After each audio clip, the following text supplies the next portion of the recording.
Hello everyone, कैसे हैं आप सब। आई होप कि आप सब बहुत अच्छे होंगे और आप सब अपने बोर्ड एग्जामिनेशन के प्रिपरेशन भी एज यूजुअल फंटेस्टिक तरीके से कर रहे होंगे। मेरे प्यारे बच्चों, आज का जो हमारा लेक्चर नंबर होने वाला है 43, वो होने वाला है as usual retirement of partner के ऊपर, जहां पर हम आज की क्लास में देखेंगे कि किस तरीके से हम रिवोल्यूशन अकाउंट और पार्टनर्स कैपिटल अकाउंट बना सकते हैं in case of retirement of partner. और अगर हमें बोलते हैं ना बेटा समय मिला यहाँ पर, तो हम फिर एक क्वेश्चन को भी जरूर करेंगे जहाँ से कि हम देखेंगे कि किस तरीके से revolution account, partners capital account and balance sheet को प्रिपेयर किया जा सकता है। ठीक है, तो चलिए स्टार्ट करते हैं विदाउट एनी डिले।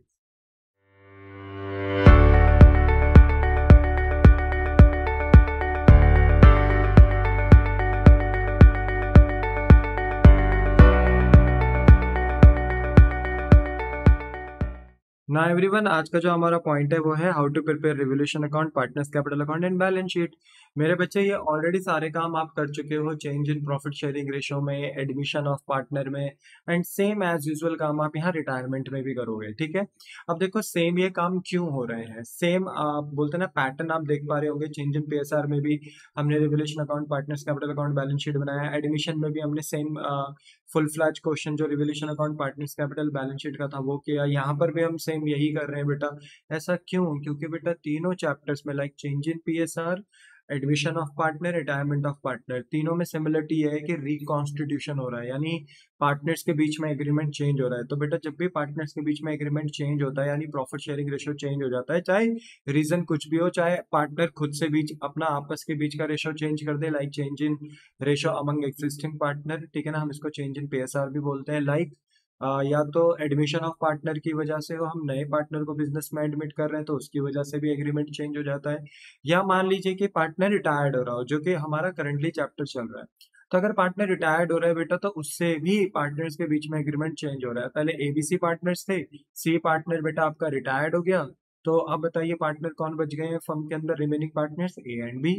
तो ऐसे में बेटा जो एबीसी के बीच में एग्रीमेंट था, वो एग्रीमेंट मेरे बच्चे अब किन के बीच में रह गया? सिर्फ ए एंड बी के बीच में रह गया।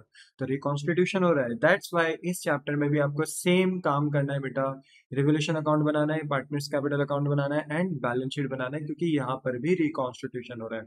अब देखा जाए तो रिवोल्यूशन अकाउंट आप सबको बनाने आता है। अगर आप मेरे रेगुलर लेक्चर्स देखते हुए आ रहे हो तो आपको पता होगा कि रिवोल्यूशन अकाउंट कैसे बनता है। बट स्टिल अगर कोई मेरे वीडियो, ये बच्चा पहली बार देख रहा है, तो उसको कोई प्रॉब्लम ना हो। और जो बच्चे ऑलरेडी मेरी वीडियो देखते हैं, तो एक टच के लिए कि ये चीजें अगर थोड़ा सा भूल गए हो तो दोबारा याद आ जाए, तो एक बार हम यहाँ पर ना बेटा कंसेप्ट को एक बार और रिवाइज कर लेते हैं यहाँ पर। ठीक है, तो बेसिकली रिवोल्यूशन अकाउंट बनता कहाँ पे है? तो रिवोल्यूशन अकाउंट वहीं बनाया जाता है बेटा जहाँ रिकॉन्स्टिट्यूशन होता है। जिस डेट पे रिकॉन्स्टिट्यूशन होता है, वहां पे हमें स्पेशल अकाउंटिंग करनी होती है। एक तो बेटा हमारी नॉर्मल अकाउंटिंग होती है, जो हमारी ईयरली बेसिस पे होती है, अकाउंटिंग ईयर बेसिस पे होती है। अगर फाइनेंशियल ईयर है तो अप्रैल टू मार्च, कैलेंडर ईयर है जनवरी टू दिसंबर। बट अगर मान लीजिए फर्म रिकॉन्स्टिट्यूट हो रही है ना, चाहे उसके पीछे रीजन कुछ भी हो, चाहे चेंज इन रेशियो हो अमंग एग्जिस्टिंग पार्टनर, या एडमिशन ऑफ पार्टनर हो, या रिटायरमेंट ऑफ पार्टनर, रीजन चाहे कुछ भी हो, बेटा हमें करनी होती है फिर उस डेट पे स्पेशल अकाउंटिंग। बेसिकली हमें रिवोल्यूशन अकाउंट बनाना पड़ता है और पार्टनर्स कैपिटल अकाउंट बनाना पड़ता है और एक अपडेटेड बैलेंस शीट भी बनानी होती है। तो बेसिकली रिवोल्यूशन अकाउंट वही बनता है जहाँ पे रिकॉन्स्टिट्यूशन होता है बेटा पार्टनरशिप फर्म में। अब देखा जाए तो जब हम रिवोल्यूशन अकाउंट प्रिपेयर करते हैं, तो रिवोल्यूशन अकाउंट पे प्रिपेयर करने के पीछे का मकसद हमारा क्या होता है बेटा? हमारा मकसद ये होता है बेटा कि जिस दिन रिकॉन्स्टिट्यूशन होता है पार्टनरशिप फर्म में, तो हम ये देख सकें कि हमारे एसेट्स और लाइबिलिटी में कोई चेंज तो नहीं आ रहा है।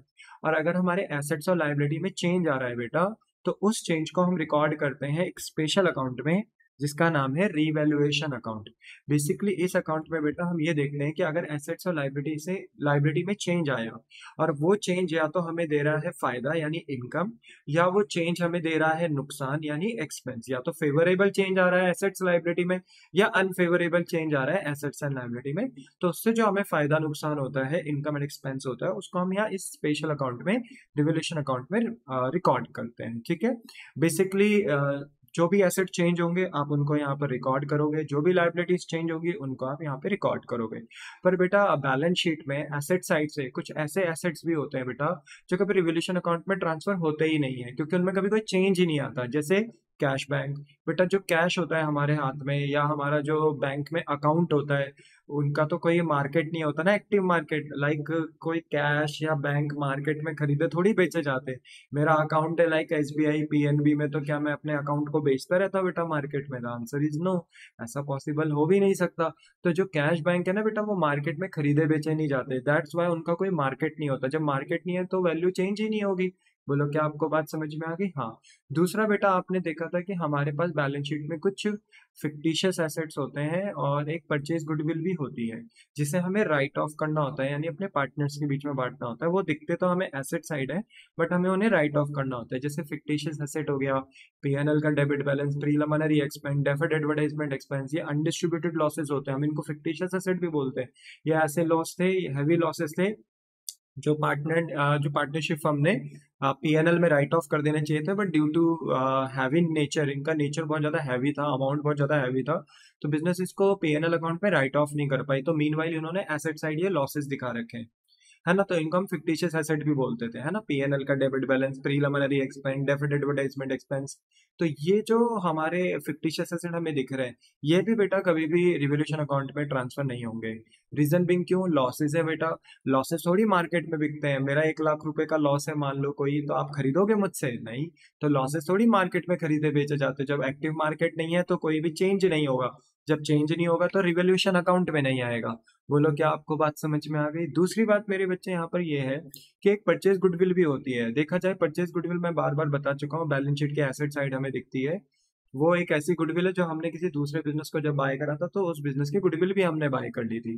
तो हम उस गुडविल को ना सेपरेटली अपने बिजनेस में एज अ एसेट दिखाते हैं। हम कहते हैं कि हमने उस बिजनेस को बाय करा, तो उस बिजनेस के बेनिफिट्स, रेपुटेशन के बेनिफिट्स अब हमको मिलेंगे, तो हमने परचेज गुडविल को अलग दिखा दिया, बैलेंस शीट में एसेट दिखा दिया। पर रिकॉन्स्टिट्यूशन के दिन हमारा AS 26 हमें बार बार ये बोलता है कि अगर आपका बिजनेस में रिकॉन्स्टिट्यूशन हो रहा है, तो जो गुडविल आपने as a purchase goodwill asset के अंदर दिखा रखी है, कृपया करके अब उसे राइट ऑफ कर दीजिए, क्योंकि जो बिजनेस आपने खरीदा है, अब आप उसी को चला रहे हो।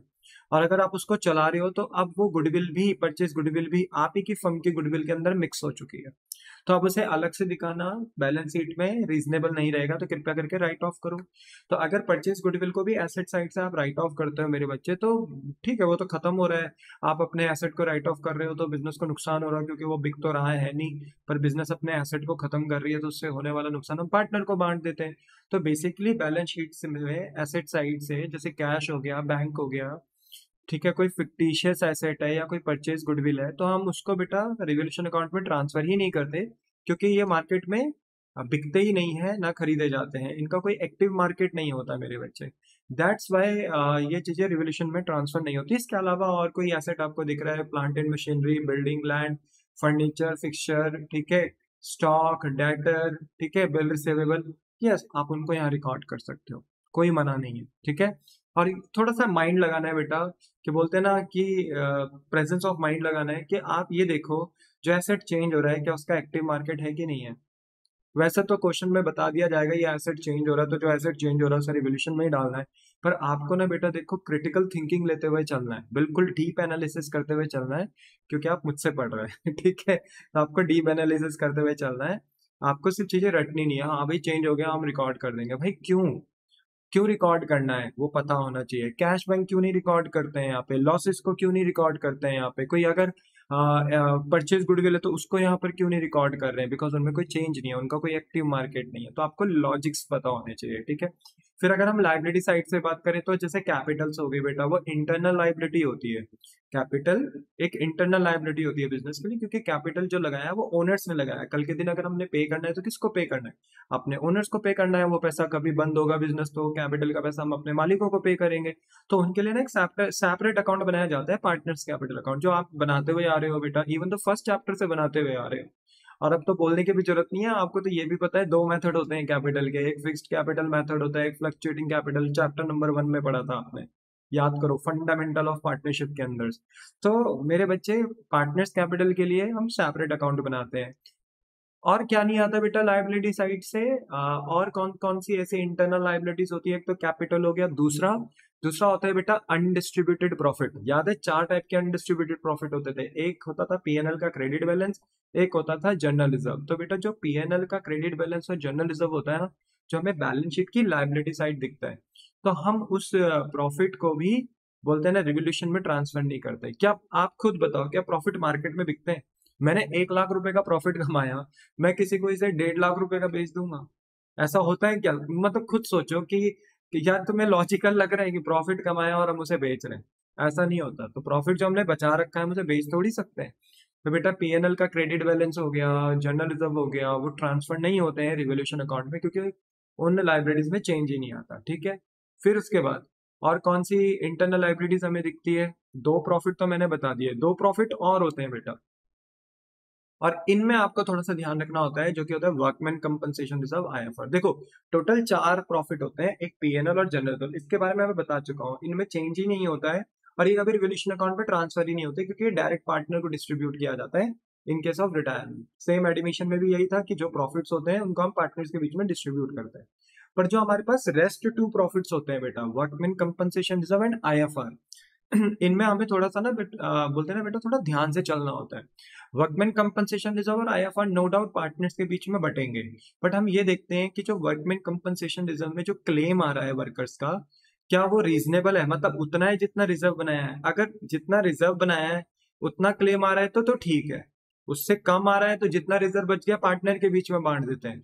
बट दिक्कत तब है जब वर्कमैन कंपनसेशन रिजर्व में वर्कर्स क्लेम ज्यादा कर दें, जब ओवर क्लेम हो जाए बेटा, रिजर्व से भी ज्यादा क्लेम कर दें वर्कर्स, तो ऐसे में फिर बेटा बिजनेस को नुकसान हो जाता है, और वो नुकसान आपका रिजर्व भी नहीं झेल पाता। इसलिए उस नुकसान को हमें रिवोल्यूशन अकाउंट में दिखाना होता है, क्योंकि ओवर क्लेम हो गया, over liability. Let it suppose कि मैंने बैलेंस शीट में वर्कमैन कंपनसेशन रिजर्व बना रखा था 10,000 से। मुझे ऐसा लगता था कि मेरे वर्करों के साथ कुछ डैमेज, एक्सीडेंट, मिस हैपनिंग हो सकती है 10,000 रुपीज से, बट हो गई 15,000 से। क्लेम आ गया वर्कर्स के द्वारा 15,000 रुपए का। मैंने रिजर्व कितना बना रखा है बेटा? 10,000। तो मैं क्या करूंगा कि 15,000 का जो क्लेम आ रहा है, लाइबिलिटी आ रहा है, उसमें से 10,000 का नुकसान तो मेरा रिजर्व झेल लेगा, पर जो ओवर क्लेम हो गया 5,000 का, जो ओवर लाइबिलिटीज निकल कर आई 5,000 से, वो लॉस कौन झेलेगा? वो लाइबिलिटी का लॉस कौन झेलेगा? रेवोल्यूशन, क्योंकि मेरी लाइबिलिटी बढ़ रही है और उस लाइबिलिटी को मेरा वर्कमैन कंपनसेशन रिजर्व भी नहीं झेल पा रहा।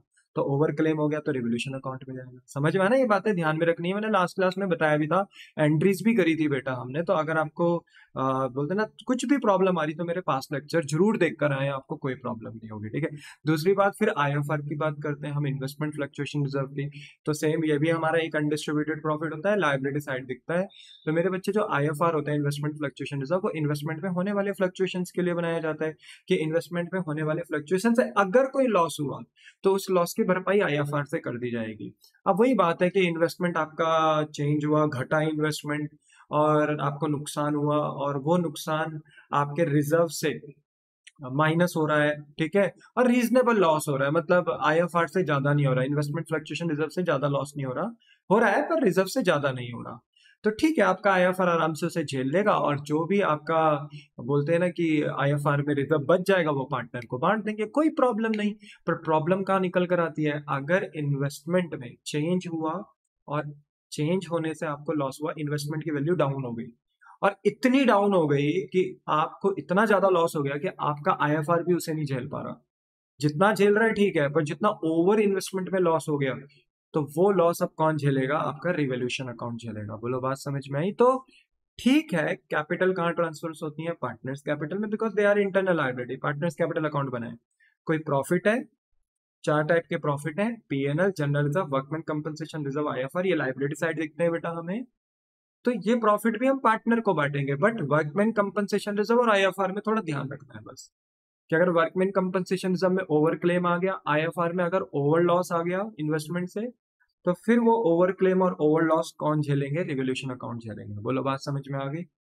बाकी देखा जाए लाइबिलिटी साइड से, कोई भी लाइबिलिटी हो, कैपिटल और प्रॉफिट को छोड़कर कोई भी लाइबिलिटी हो, एक्सटर्नल होनी चाहिए बस बेटा। इंटरनल तो ये दो हो गई, कैपिटल और प्रॉफिट, यही दो इंटरनल लाइबिलिटीज होती हैं। इनको छोड़ के जो भी एक्सटर्नल लाइबिलिटीज हैं, like bank loan, creditors, bills payable, outstanding expense, accrued expense, prepaid income, चाहे वो कोई भी बोलते हैं ना आपकी एक्सटर्नल लाइबिलिटी हो, वो एक्सटर्नल लाइबिलिटी में अगर चेंज आ रहा है तो उसको हम कहाँ डाल सकते हैं? रीवैल्यूएशन अकाउंट में डाल सकते हैं।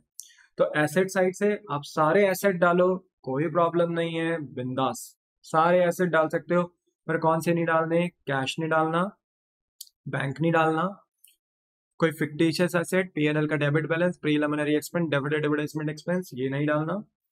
और मेरे बच्चे, अगर कोई परचेज गुडविल है जो बैलेंस शीट में दिख रही है, उसे भी हमें राइट ऑफ करना पड़ता है पार्टनर्स के बीच में, तो हम उसको भी रिवोल्यूशन में नहीं डाल सकते क्योंकि इनका एक्टिव मार्केट नहीं होता, इनमें चेंजेस नहीं होते, तो हम इनको रिवोल्यूशन अकाउंट में नहीं लेकर जा सकते। इसके अलावा कोई भी एसेट हो एक्स वाई जेड, हम उसको ट्रांसफर कर सकते हैं कहाँ, रिवोल्यूशन अकाउंट में। लाइबिलिटी साइड से हम कौन सी लाइबिलिटीज ट्रांसफर नहीं करते, इंटरनल, हम सिर्फ एक्सटर्नल लाइबिलिटीज ही ट्रांसफर करते हैं। इंटरनल लाइबिलिटीज में कैपिटल्स आ गए और प्रॉफिट्स आ गए, पर प्रॉफिट्स में दो प्रॉफिट्स का ध्यान रखना है, workman compensation reserve and IFR.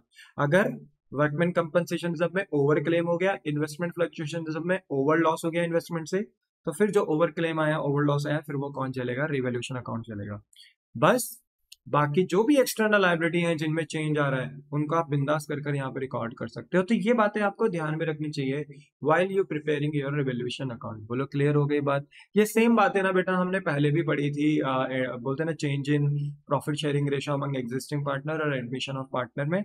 तो मुझे लगा बस यहाँ पर टचअप दे देना चाहिए। खैर टचअप क्या, मैंने तो काफी एक्सप्लेन कर दिया, बट यस मुझे लगता है कि आपको पुरानी बातें यादें ताजा हो गई होंगी। चलो, तो यहाँ पे ना यही लिखा हुआ है बेटा कि basically revaluation of assets and reassessment of liabilities means taking consideration of change in book value of assets which have ready market, जिनका अपना एक मार्केट है, और external liabilities due to change in market। अगर किसी भी एसेट्स में अगर हमारा बोलते हैं ना चेंज आता है, जिनका एक रेडी मार्केट है, जिन्हें मार्केट में हम बेच सकते हैं, खरीद सकते हैं, तो ऑब्वियसली बात है उन्हीं की वैल्यू में चेंज आएगा। तो अगर मान लीजिए किसी एसेट में चेंज आ रहा है या किसी एक्सटर्नल लाइबिलिटी में चेंज आ रहा है ड्यू टू द मार्केट, तो हम उन बोलते हैं ना चेंज इन एसेट और चेंज इन लाइबिलिटीज को रिकॉर्ड करेंगे रिवोल्यूशन अकाउंट में।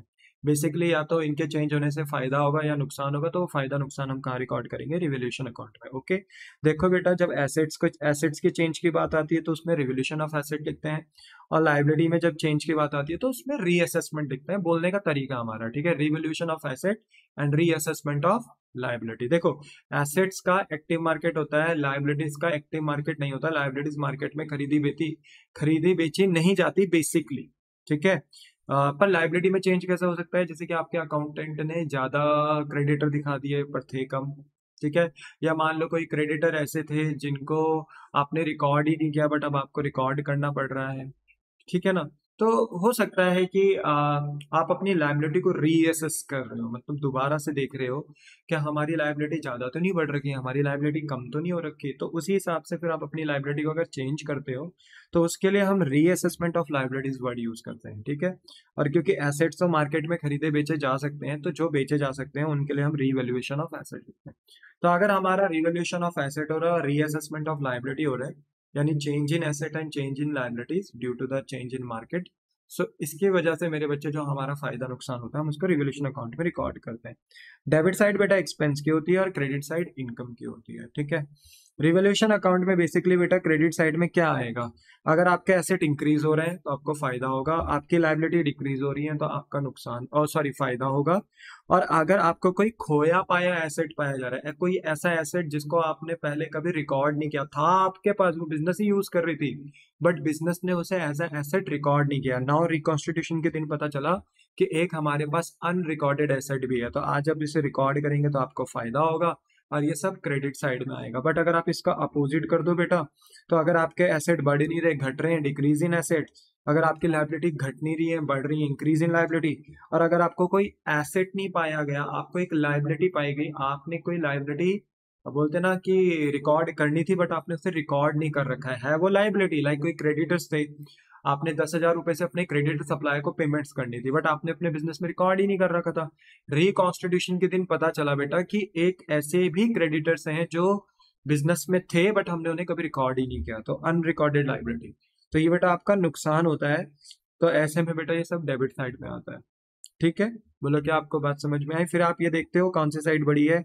अगर मान लो इनकम क्रेडिट साइड का टोटल किया और ये 1 लाख आ रहा है और डेबिट साइड का टोटल किया ये 80,000 आ रहा है, तो नो डाउट आपकी इनकम साइड हायर साइड पे और आपका एक्सपेंस साइड लोअर साइड पे है, तो आपको साफ सी बात है 20,000 का क्या हो गया फायदा। ये बैलेंस डेबिट साइड में बचेगा बट ये रिप्रेजेंट किसको करेगा, प्रॉफिट को, क्योंकि इनकम साइड हायर साइड पे है and debit side lower side पे, एक्सपेंस साइड। तो आपका जो डेबिट साइड में जो बैलेंस बचा ना, वो एक्सपेंस नहीं है, प्रॉफिट है, तो वो प्रॉफिट हम किसको ट्रांसफर कर देंगे, पार्टनर्स कैपिटल को। फ्लक्चुएटिंग कैपिटल मेथड है तो, और अगर फिक्स्ड कैपिटल मेथड है यानी आप पार्टनर्स की इनकम एंड एक्सपेंस को एक सेपरेट अकाउंट यानी करंट अकाउंट में रिकॉर्ड करते हो, तो प्रॉफिट को हम कहाँ ट्रांसफर कर देंगे, करंट में। ये वैसे बहुत रेयर होता है, जनरली हम ज्यादातर प्रॉफिट को कैपिटल अकाउंट में ही ट्रांसफर करते हैं क्योंकि फ्लक्चुएटिंग कैपिटल्स मेथड ज्यादा फॉलो होते हैं। तो इसलिए बेटा जो प्रॉफिट आएगा वो हम ए और बी के बीच में डिस्ट्रीब्यूट कर देंगे, कौन से रेशो में, उनके ओल्ड रेशो में। अब मान लो कि अगर ए बी सी 3 पार्टनर है और सी रिटायर्ड हो रहा है, तो ए को भी मिलेगा, बी को भी मिलेगा और सी को भी मिलेगा, यानी रिटायरिंग पार्टनर भी इंक्लूड होता है, सबको दिया जाता है। क्योंकि ये एसेट्स और लायबिलिटी जो चेंज हो रहे हैं बेटा, ये वो एसेट्स और लायबिलिटी चेंज हो रहे हैं जो पुरानी फर्म में थे, पुरानी बैलेंस शीट में थे। तो उस टाइम तो बेटा रिटायरिंग पार्टनर भी था, तो यहाँ से जो प्रॉफिट आता है वो सबको बटता है। ठीक है, बोलते हैं ना कद्दू कटेगा सबके बीच में बटेगा। ठीक है, ए बी एंड सी। फिलहाल यहाँ पे 2 पार्टनर लिए, मैंने ए बी तो बांट दिया। इसके बाद जरूरी नहीं कि हमेशा आपको प्रॉफिट ही हो बेटा, लॉस भी हो सकता है। फॉर एग्जाम्पल कि आपके एक्सपेंसेस 1 लाख रुपीज के हैं बट आपके एक्सपेंसेस 80,000 रुपीज, सॉरी आपके एक्सपेंसेस 1 लाख रुपीज के हैं बट आपकी इनकम 30,000 रुपीज की है। तो आपका ना इस बार जो बैलेंस बच रहा है ना वो क्रेडिट साइड में बच रहा है, बट क्योंकि आपके एक्सपेंस हायर साइड में है और आपकी इनकम लोअर साइड में है, तो इस बार ही आपको प्रॉफिट नहीं लॉस हुआ। और ये लॉस बेटा आप कहाँ ट्रांसफर कर देंगे, अपने पार्टनर्स के कैपिटल अकाउंट में, अगर फ्लक्चुएटिंग कैपिटल मेथड है, क्योंकि तब एक ही अकाउंट बनाया जाता है पार्टनर्स का, कैपिटल अकाउंट, उसी में कैपिटल, उसी में इनकम, उसी में एक्सपेंस। बट अगर फिक्स कैपिटल मेथड है तो कैपिटल का अलग अकाउंट बनता है फिक्स कैपिटल, और इनकम एंड एक्सपेंसेस का पार्टनर्स का अलग अकाउंट बनता है जिसे कहते हैं करंट। तब हम इस लॉस को बेटा कहाँ ट्रांसफर कर देंगे, करंट में। तो प्रॉफिट भी हो सकता है, लॉस भी हो सकता है, बोलो कोई प्रॉब्लम तो नहीं है ना। तो यहाँ तक हमारी गाड़ी क्लियर है। सर ये नोट में क्या लिखा था बेटा, नोट में यही लिखा था कि अगर कोई अनरिकॉर्डेड एसेट और कोई अनरिकॉर्डेड एक्सटर्नल लाइबिलिटीज है जो which not recorded in the balance sheet earlier, जिसको आपने बैलेंस शीट में कभी पहले रिकॉर्ड नहीं किया था, is also considered in revolution account. और हम उसको भी कंसिडर करेंगे रिवोल्यूशन अकाउंट में क्योंकि they are unrecorded assets and liabilities. आज जब पता चल रहा है तो रिकॉर्ड करेंगे एंड देन उसको फिर नई बैलेंस शीट में भी दिखाएंगे एसेट्स एंड लायबिलिटीज। तो मेरे बच्चे वही बात यहाँ पर लिखी हुई है। ठीक है, तो मैंने लिखा था ना अनरिकॉर्डेड लायबिलिटी और अनरिकॉर्डेड एसेट, तो आई होप सो कि क्लियर हो गया होगा। ठीक है, चलो इसके बाद बेटा हमें देखना है how to prepare partners capital account, कि हम अपने पार्टनर्स का कैपिटल अकाउंट कैसे प्रिपेयर कर सकते हैं। तो बेसिकली जब हम बेटा अपने पार्टनर्स का कैपिटल अकाउंट बनाते हैं तो हमने ना यहाँ पर 5 चीजों का ध्यान रखना है। ठीक है, यहाँ पर मैं बताऊंगा कि एक चीज मेरी तरफ से आपको गिफ्ट होगा, एक आइटम आपको एक्स्ट्रा याद रखना पड़ेगा, बट बेसिकली ज्यादातर 5 ही आइटम्स इस अकाउंट में आते हैं। सबसे पहले बेटा जब आप पार्टनर्स कैपिटल अकाउंट ड्रॉ करते हो तो यहाँ पे आपको सबसे पहले डालना है ओपनिंग बैलेंस ऑफ पार्टनर्स। जो भी पार्टनर्स के ओपनिंग बैलेंसेस हैं वो आपको इस अकाउंट में ट्रांसफर करने हैं, यानी पार्टनर्स कैपिटल। सर ये कहाँ से पता चलेंगे बेटा, कोई ज्यादा दिक्कत नहीं है, आप अपनी बैलेंस शीट देखना क्वेश्चन में, वहां पर आपको पार्टनर्स की कैपिटल लायबिलिटी साइड दिख जाएगी, उसे कॉपी एंड पेस्ट करना है। सेकंड पॉइंट में बेटा आपका जो रिवोल्यूशन अकाउंट आप बनाकर आए हो, ठीक है, आप जो रिवोल्यूशन अकाउंट बनाकर आए हो इससे या तो प्रॉफिट या तो लॉस आ रहा होगा, तो जो आपका रिवोल्यूशन अकाउंट का प्रॉफिट और लॉस होता है वो आप सेकंड बोलते हैं ना स्टेप में यहाँ पर ट्रांसफर करोगे। ठीक है, तीसरा है फर्म गुडविल का ट्रीटमेंट। अगर मैंने आपको फर्म की गुडविल दी है तो फर्म की गुडविल से आप रिटायरिंग पार्टनर की गुडविल निकालेंगे, यानी सेक्रीफाइसिंग पार्टनर की, और रिटायरिंग पार्टनर को गुडविल कौन देंगे, रिमेनिंग पार्टनर यानी गेनिंग पार्टनर। तो हम यहाँ पर देखो फर्म की गुडविल से रिटायरिंग पार्टनर की गुडविल निकालेंगे और रिटायरिंग पार्टनर को गुडविल कौन देंगे, गेनिंग पार्टनर, गेनिंग रेशियो में। ठीक है, तो यहाँ पर आपको ध्यान रखना है। ठीक है, 4 टाइप के, फिर फोर्थ पॉइंट में क्या आएगा, 4 टाइप के प्रॉफिट और 4 टाइप के लॉस। बेटा बैलेंस शीट में जाना है, बैलेंस शीट में लायबिलिटी साइड आपको 4 टाइप के अनडिस्ट्रीब्यूटेड प्रॉफिट मिलेंगे और 4 टाइप के अनडिस्ट्रीब्यूटेड लॉसेस भी मिलेंगे। तो बेटा जो प्रॉफिट लॉस आपको बैलेंस शीट में दिख रहे हैं, प्रॉफिट के नाम में फिर बोल देता हूँ, भूलना नहीं है बेटा। बैलेंस शीट में जो लायबिलिटी साइड आपको 4 प्रॉफिट दिखते हैं, पीएनएल का credit balance, general reserve, workman compensation reserve और आईएफआर। बट याद रखना वर्कमैन और आईएफआर को तभी भेजना जब क्लेम ना आया हो, और अगर आया हो तो कम आया हो, तो जितना बचा हुआ रिजर्व है फिर वो हम यहाँ पे वर्कमैन कंपनसेशन रिजर्व आईएफआर अपने पार्टनर को बांट सकते हैं। और अगर वर्कमैन कंपनसेशन रिजर्व और आईएफआर में अगर ओवर क्लेम ओवर लॉस हो जाए तो आपको पता है फिर हम उस ओवर क्लेम लॉस को रिवोल्यूशन अकाउंट में भेज देते हैं, तब कोई रिजर्व वर्कमैन कंपनसेशन रिजर्व और आईएफआर यहाँ नहीं बढ़ सकता। बट यस, अगर कोई क्लेम लॉस नहीं आया है तो बेटा जो भी प्रॉफिट है वो आप यहाँ पर पार्टनर्स के बीच में बांट सकते हैं। बात करें लॉसेस की तो 4 टाइप के लॉसेस होते हैं, 3 तो फिक्टिशियस एसेट ही होते हैं बेटा, preliminary expense, deferred advertisement expense, PNL का डेबिट बैलेंस, और एक एडिशनल होता है फोर्थ परचेज गुडविल, तो हमें से राइट ऑफ करना होता है। तो मेरे बच्चे यहाँ पे बेसिकली 4 टाइप के आपके पास प्रॉफिट लॉस होते हैं जो बैलेंस शीट से हमें पता चलते हैं, वो हम यहाँ पे डिस्ट्रीब्यूट करेंगे अगर होंगे तो। ठीक है, ये बैलेंस शीट की स्पेलिंग थोड़ा ठीक कर देना बेटा। ठीक है, SHEET। ठीक है, तो इसको ठीक कर देना। फोर्थ के बाद ना फिफ्थ है बेटा रिटायरिंग पार्टनर का लोन। बट आप ना रिटायरिंग पार्टनर लोन से पहले एक पॉइंट हमेशा बेटा एक्स्ट्रा ऐड करेंगे। आप चाहे तो इसको 6th पॉइंट बना दीजिए, और जो 5th पॉइंट आपका रहने वाला है asset taken over by partner. याद रखना 5th पॉइंट क्या होगा, asset taken over by partner. अगर आपने क्वेश्चन पढ़ा और आपको पता चला कि कोई एसेट पार्टनर लेकर जा रहा है, तो मेरे बच्चे ये आपका होने वाला है 5th पॉइंट। ठीक है, वैसे इसको लिखने की जरूरत भी नहीं है, ये ऑटोमेटिक अंडरस्टूड होना चाहिए। कोई पार्टनर अगर बिजनेस का एसेट लेकर जा रहा तो बिजनेस को पैसे तो नहीं दे रहा, तो बिजनेस क्या करेगी, उस पर्टिकुलर पार्टनर की कैपिटल रिड्यूस कर देगी। ठीक है, तो ये 5th पॉइंट होता है आपका। तो जब भी आप रिटायरिंग पार्टनर के लोन पे जाएंगे, 4th से 5th पे जाएंगे, तो बीच में एक पॉइंट जरूर देख लेंगे 4th से 5th पे जाते हुए कि कोई पार्टनर एसेट तो नहीं लेकर जा रहा। अगर लेकर जा रहा है तो उस पार्टनर की कैपिटल को हम रिड्यूस कर देंगे, एंड आफ्टर दैट फिर हम निकालेंगे अपने रिटायरिंग पार्टनर का लोन। बोलो क्लियर हो गई बात। तो यस, तो देखा जाए तो इस अकाउंट में 5 के साथ मैंने एक चीज और जुड़वा दी, asset taken over by partner. ठीक है, तो यहाँ पर ना बेटा देखो 4th के बाद हमने 5th भी देख लिया कि कोई एसेट तो नहीं लेकर जा रहा, पार्टनर लेकर जा रहा है तो उसकी कैपिटल हम रिड्यूस कर देंगे। एंड जो 6th पॉइंट है हमारा, इसमें हम ये देखेंगे कि रिटायरिंग पार्टनर का जो लोन है वो हमें निकालना है बेटा। यहाँ पे देखो रिटायरिंग पार्टनर का लोन हम क्यों निकालेंगे। देखो बेटा, जो पार्टनर रिटायर्ड हो रहा है ना, ऑब्वियस सी बात है हम उसको उसकी कैपिटल का पैसा भी देंगे, हम उसको जो भी उसका प्रॉफिट बनता है, रिवोल्यूशन का प्रॉफिट, बैलेंस शीट्स के प्रॉफिट, जो गुडविल्स होते हैं, लॉसेस होते हैं, सब हम उसको ले देकर हम उसका एक बैलेंस निकालेंगे रिटायरिंग पार्टनर का। और रिटायरिंग पार्टनर का अगर हम बैलेंस निकालेंगे मेरे बच्चे, तो अगर क्वेश्चन में कहा है कि हम इसको पूरा पे कर रहे हैं, पेमेंट कर रहे हैं, तो हम पेमेंट कर देंगे। बट अगर क्वेश्चन में कुछ नहीं बोला गया होगा कि पेमेंट करनी है नहीं करनी है, तो जितना भी रिटायरिंग पार्टनर का बैलेंस होगा ना बेटा, वो बैलेंस कैरी डाउन नहीं, क्या माना जाएगा बेटा, लोन माना जाएगा। ठीक है, देखो जनरली क्या होता है कि जो कैपिटल अकाउंट में बैलेंस बचता है एंड में, हम उसको बैलेंस कैरी डाउन लिखते हैं, क्लोजिंग बैलेंस लिखते हैं।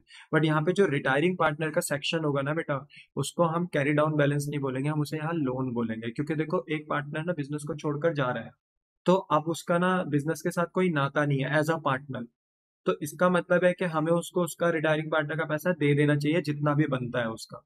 बट अगर हम उसे नहीं दे रहे हैं, क्योंकि हो सकता है कि कैश क्रंच हो, अभी हमारे बिजनेस के पास कैश ना हो, हम कुछ समय बाद देना चाहते हो, इंस्टॉलमेंट में देना चाहते हो, कुछ भी हो सकता है कि अभी हम नहीं दे पा रहे हैं, तो अब हम इस पैसे को क्या माने, कैपिटल तो नहीं मान सकते, क्योंकि जो पार्टनर रिटायर्ड हो रहा है वो पार्टनर तो है नहीं बिजनेस के लिए।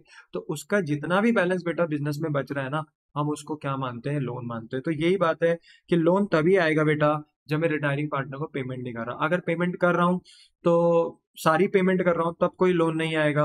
अगर मैं पार्शियल पेमेंट भी कर रहा हूँ, लाइक मुझे 1 लाख रुपए देने चाहिए सी को, मैंने सारी चीजें एडजस्ट करी, सी का बैलेंस आया 1 लाख, 1 लाख में से मैंने 60,000 पे कर दिया, 40,000 अभी भी तो रह गया ना, तो उसे क्या बोलूंगा, रिटायरिंग पार्टनर का लोन।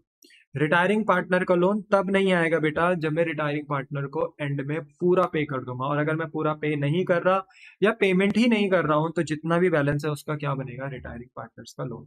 बोलो क्लियर है। तो ये आपके पास स्टेप है, ये आपको ध्यान में रखना है। तो पहला पॉइंट आपका ओपनिंग बैलेंस, दूसरा पॉइंट इवोल्यूशन का प्रॉफिट लॉस, तीसरा गुडविल का ट्रीटमेंट, फोर्थ आपका आता है लुकआउट बैलेंस शीट, 4 टाइप के प्रॉफिट लॉस देखो लायबिलिटी एसेट साइड से। 5th पॉइंट वैसे तो रिटायरिंग पार्टनर का लोन है, बट मैंने एक एक्स्ट्रा ऐड करा दिया 5th में। आप ये देखना क्या कोई पार्टनर एसेट तो नहीं लेकर जा रहा, अगर एसेट लेकर जा रहा है तो उस पार्टनर के कैपिटल को हम रिड्यूस कर देंगे। एंड लास्ट में आएगा 6 पॉइंट पे बेटा आपका, 6 पॉइंट में आएगा लास्ट में कि रिटायरिंग पार्टनर का लोन आपको निकालना है। बैलेंस जो निकलेगा रिटायरिंग पार्टनर का एट द एंड, वो लोन का निकलेगा। ठीक है, और याद रखना जब हम इस अकाउंट में सारी चीजें डाल देंगे बेटा, तो हम रिमेनिंग पार्टनर्स का काम पहले नहीं करेंगे, हम रिटायरिंग पार्टनर का बैलेंस निकालेंगे, लोन अमाउंट निकालेंगे।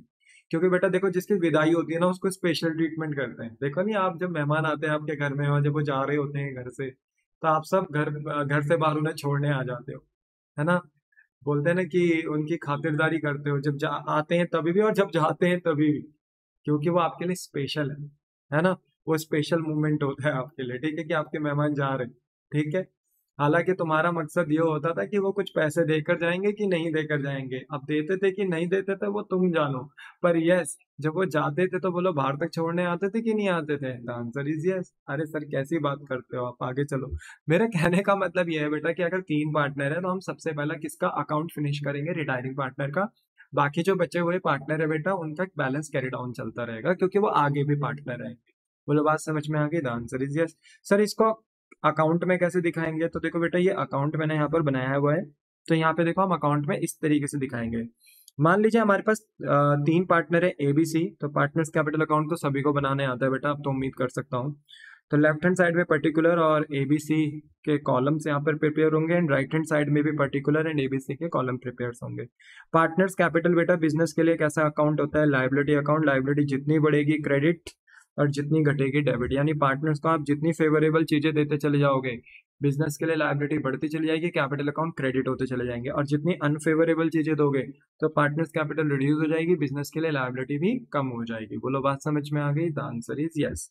तो सबसे पहले देखो हम क्या डालते हैं बेटा, सबसे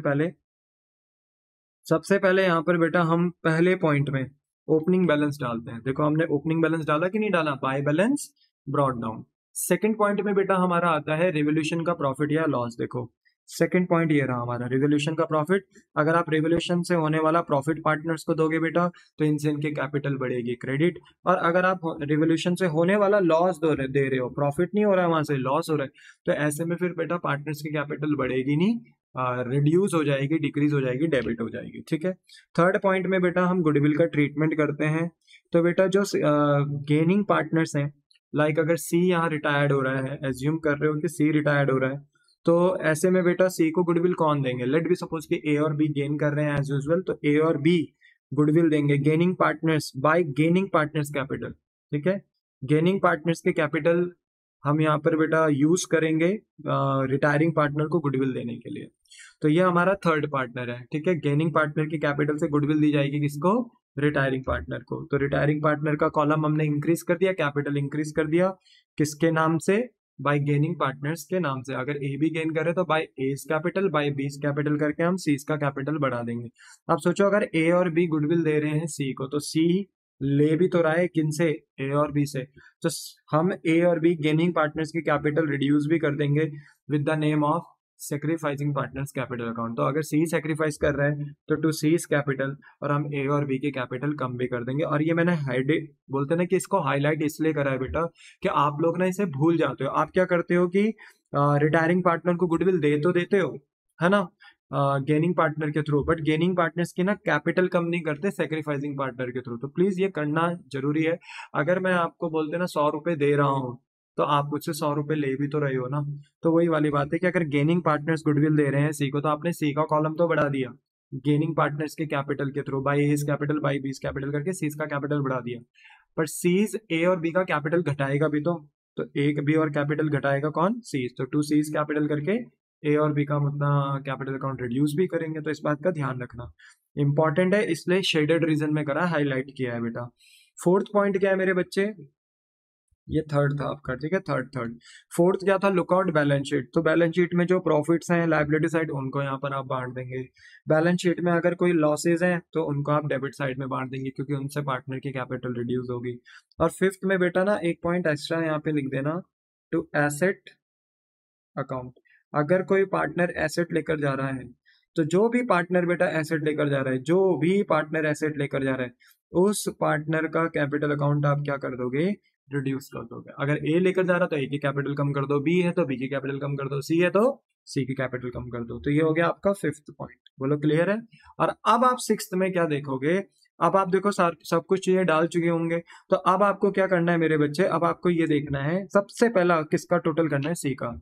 क्योंकि ये कैपिटल अकाउंट है तो जनरली क्रेडिट ही साइड कैपिटल की बड़ी होती है, क्योंकि ये लायबिलिटी अकाउंट होता है बेटा। बिजनेस के लिए लायबिलिटी है, लायबिलिटी के नेचर्स क्रेडिट होते हैं, तो क्रेडिट साइड बड़ी होगी। तो जो क्रेडिट का टोटल होगा ना वही डेबिट का टोटल होगा। मान लो आपने क्रेडिट का टोटल किया और टोटल करके 1 लाख आ रहा है, आपने डेबिट साइड का भी टोटल करा, सारी चीजें देख ली, तो ये टोटल कर आ रहा है मान लो 40,000। तो बताओ कितना बैलेंस आ रहा है? कितना बैलेंस अभी भी देना बाकी है, क्योंकि अब सी छोड़कर जा रहा है, तो सी को ना 60,000 रुपए देने बाकी हैं। मान लो क्वेश्चन ने कहा 30,000 आप उसे हाफ पेमेंट कर रहे हो कैश या बैंक से, तो टू कैश और बैंक कर कर आप उसे आधी पेमेंट कर दोगे। लेट सपोज जितना बोला होगा उतनी पेमेंट कर दोगे टू कैश बैंक से। पर जितना बैलेंस रह गया, जैसे 60 में से 30 मैंने कैश बैंक से कर दिया, तो टू कैश बैंक करके मैंने उसकी कैपिटल कम कर दी, क्योंकि हम उसे पेमेंट कर रहे हैं कैश बैंक से, तो 30,000 से मैंने उसकी कैपिटल रिड्यूस कर दी। पर जो 30,000 अभी भी देना बाकी है, हम उसको यहाँ पे क्या मानेंगे बेटा, रिटायरिंग पार्टनर्स का लोन। यानी मैं यहाँ लिखूंगा टू सीज लोन अकाउंट, और ये मेरी बैलेंसिंग फिगर भी होगी क्योंकि मैंने ये निकाला 30,000, ये बैलेंस निकला एंड में। तो सी को कितना देना बाकी है अभी भी 30,000। बोलो बात समझ में आ गई? तो उसको लिखेंगे टू सीज लो। तो जो कैश बैंक से पे कर दिया वो कैश बैंक के थ्रू पे कर दोगे, जो अभी नहीं पे किया वो लोन बन जाएगा, टू सीज लोन कर कर सीज के कॉलम में लोन क्रिएट कर दोगे। अच्छा, अगर मान लो 1 लाख रुपए का क्रेडिट का टोटल आया सी का, और मान लीजिए कि डेबिट का एक्सपेंस सब घटा घटा के 40,000 घटा के कितना बैलेंस बच रहा है, 60,000। मान लो क्वेश्चन में कहा कि आप सारी पेमेंट कर रहे हो कैश में, तो आपने सारी पेमेंट कर दी टू कैश बैंक करके, तब आपके उस सिनारियो में कोई भी लोन क्रिएट नहीं होगा, ठीक है। बट अगर मान लो क्वेश्चन ने कुछ बोला ही नहीं है कि कैश बैंक में आप कुछ पेमेंट कर भी रहे हो, कुछ नहीं बोला हुआ, तो जितना भी बैलेंस बचा हुआ है बेटा सीज के कॉलम में, वो सारा क्या बन जाएगा, लोन बन जाएगा। बोलो क्लियर है? क्लियर है। और अगर कुछ पेमेंट कैश में कर रहे हो, तो बाकी बची जो पेमेंट है जो आपने नहीं करी, फिर वो लोन बन जाएगी। तो वो देखना पड़ता है बेटा हमें क्वेश्चन में, उसमें कोई दिक्कत वाली बात नहीं। फिर उसके बाद बेटा हम ए बी का क्रेडिट का टोटल करेंगे, ठीक है, और फिर ए बी के डेबिट फिगर्स को माइनस करेंगे। फिर जो बैलेंस बचेगा बेटा उसको लिखेंगे टू बैलेंस कैरी डाउन। ये हमारा क्लोजिंग कैपिटल है और ये हमारी बैलेंसिंग फिगर है ए और बी के कॉलम में। तो मेरे बच्चे देखो, ए और बी का तो कैरी डाउन बैलेंस चलता रहेगा क्योंकि ये आगे भी पार्टनर रहेंगे, पर सीज तो नहीं रहेगा ना आगे पार्टनर। तो अगर आप उसे बचा हुआ बैलेंस कैश में पे कर दे रहे हो तो ठीक है, और अगर नहीं कर रहे हो तो जितना नहीं कर रहे हो वो क्या बन जाएगा, लोन बन जाएगा। आने वाली जब आप नई बैलेंस शीट बनाओगे बेटा, आने वाली जब आप नई बैलेंस शीट बनाओगे, तो लाइबिलिटी साइड ए की कैपिटल और बीस की कैपिटल तो आनी है, क्योंकि कैपिटल तो बिजनेस के लिए लाइबिलिटी है ही है।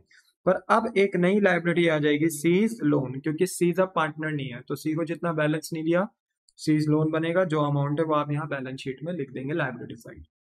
आई होप सो कि बेटा आपको ये सारे स्टेप समझ में आ गए होंगे। अगर किसी भी बच्चे को बेटा कोई डाउट है इनमें तो आप पूछ सकते हैं, ठीक है।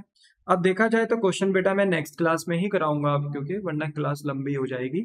बट आई होप सो कि आपको आज की क्लास में ये समझ में आ गया होगा बेटा कि रिवोल्यूशन अकाउंट हमें कैसे बनाना है, या रिवोल्यूशन अकाउंट बनाने के पीछे का मकसद क्या होता है।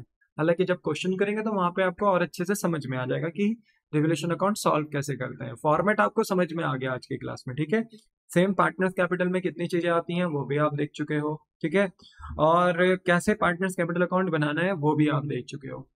अब बेटा कैश बैंक की बात रही वो हम क्वेश्चन में देख लेंगे, बैलेंस शीट की बात रही वो भी हम क्वेश्चन में देख लेंगे। बोलो क्लियर है? The answer is yes. तो आज की क्लास में बेटा हम यहीं पे अपनी क्लास को स्टॉप करते हैं। आई होप सो कि मैंने जितना पढ़ाया हो आपको समझ में आया हो। बट अगर मेरी तरफ से कोई कमी बेसी रह गई हो तो बेटा जरूर कमेंट सेक्शन में लिखना, मैं अपने आप को इम्प्रूव करने की पूरी पूरी कोशिश करूंगा, ठीक है, क्योंकि मैं आपसे ही हूँ, ठीक है। आप आगे बढ़ोगे तो मैं आगे बढ़ूंगा, आप खुश रहोगे तो मैं खुश रहूंगा, ठीक है। तो चलिए मिलता हूँ बेटा आपको नेक्स्ट लेक्चर में। हो सके तो इस वीडियो को ज्यादा से ज्यादा अपने फ्रेंड्स के बीच में बेटा लाइक शेयर एंड सब्सक्राइब करें, ठीक है। मिलता हूँ नेक्स्ट लेक्चर में बेटा, टाटा बाय बाय, से